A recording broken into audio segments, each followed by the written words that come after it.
More past comments from J.D. Vance resurfacing, where he is talking about the childless status of a political opponent. This during a 2021 Ohio Senate forum. Then candidate Vance went after a teachers union leader who didn't have kids.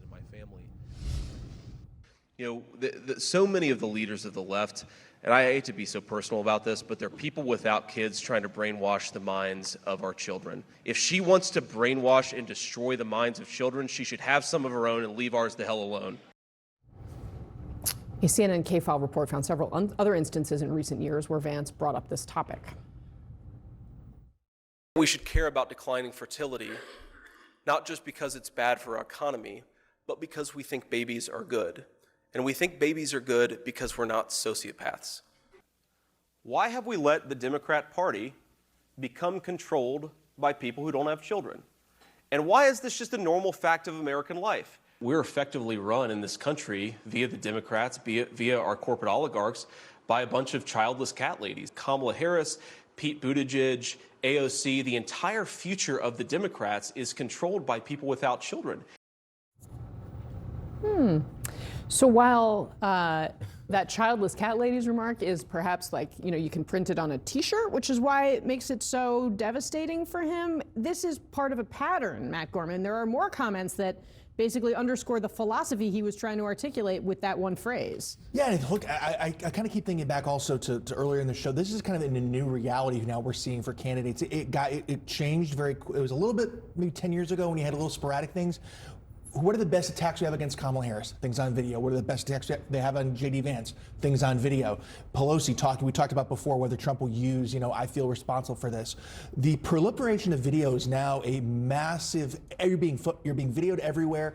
And I think how candidates deal with that, especially with vetting candidates and how they respond to these attacks, is going to be a huge new problem with the campaigns going forward. Yeah, I mean, look, I take your point. I will also say one of those was in a televised, a forum for when he was running for Senate, and the other was when he was a candidate for vice president. I mean, that's actually really interesting to me in terms of he was articulating the childless cat lady philosophy, what underlies it, as recently as July 30th.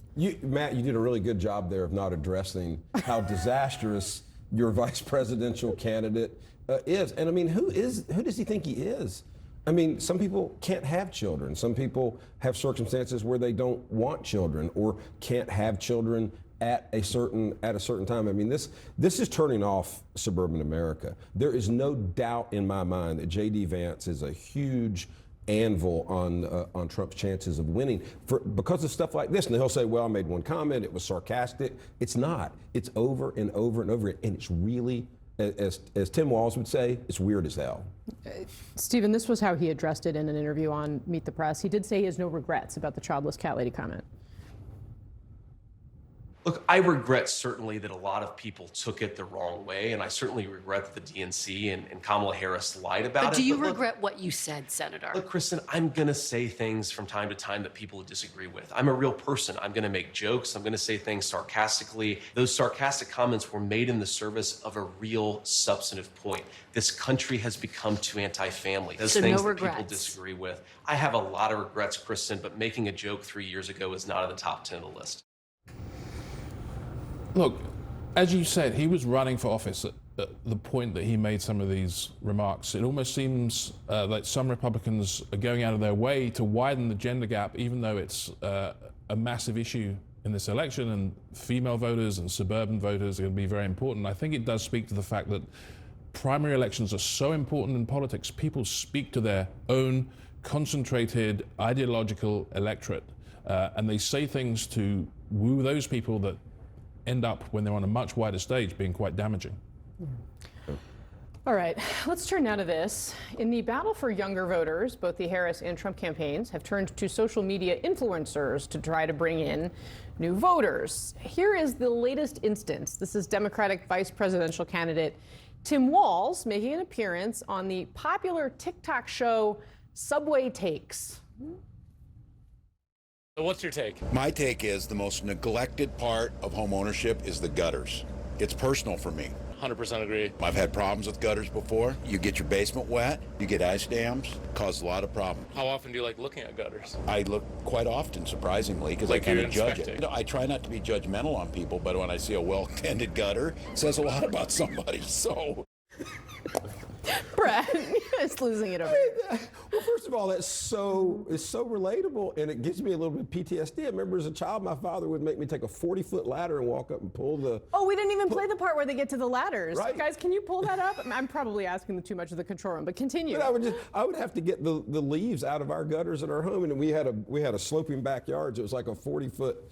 So your dad would make you get up on the ladder. He would make me get up on that's the ladder. probably But, smart on his this part, is frankly. This is just great. I think about gutters too. I make my husband think about the gutters, which is unfortunately gender division of labor in our household, but there you go. Very relatable. I will say, like, in a seriousness, this is something that they feel like Tim Walz brings to the ticket, is this sort of down home. I mean, like, this is something that it doesn't matter what party you're in. If you own a home and you're like dealing with a problem, like gutters are a problem that most people. I'll take it from you. I don't have anything to worry about. But no, I think that was always that's always the thing, right? Like it's how do you balance, right? Whether the TikTok shows, how do you balance kind of the non-mainstream media as we've talked about, and the Kamala's team has talked about, the more kind of normal mainstream channels with ways that you can reach a more subsection of audiences, but it displays your personality in a different way. I mean, one of the things on our side we did was Bryson DeChambeau and Trump played around at golf, right? And it was very interesting to see kind of personalities. You're always looking for what are the ways that aren't too weird and put your candidate in a weird spot, but can show off a personality and in a relatable way. Yeah, there's that weird again. I will say, Stephen, I've been. They're not taking over the word weird. No, I know. We're taking that back. Yeah. Stephen, I have been surprised. This is firmly in the realm of anecdata, but I have been surprised how much of the sort of social media viral stuff has made its way to people in my life who are over the age of 55. Right. I mean, I'm just grateful for a turn to gutter politics after all that joy we had last week. You have been waiting so long. You write that down. But to your point, it's not just the Harris campaign that's been doing it. Trump has been going on all of these podcasts, social media stuff that appeals to young males. The whole extreme Vaughn. fighting, Theo Vaughn, all that, the Nelk boys, all of that is playing into this as well. So both these campaigns are pretty clear about slicing this electorate and getting certain people who perhaps don't watch the mainstream media, how they can reach them. Central definitional difference between this campaign and campaigns past, the fragmentation of media and speaking to different audiences. All right, guys, thank you very much for joining us today. I appreciate it.